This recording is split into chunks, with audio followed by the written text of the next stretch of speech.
To get started, create an operator order from your Orders tab for the person getting a complimentary ticket.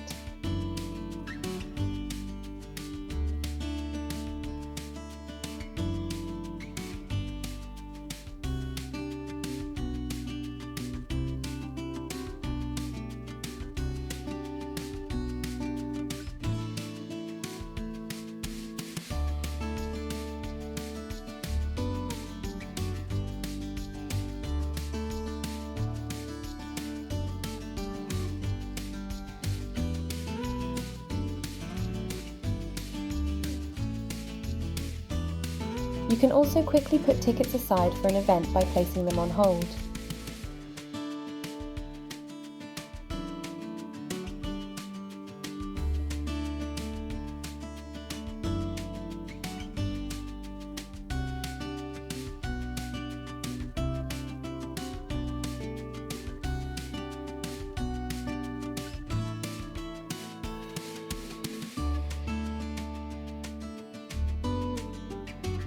And that's it!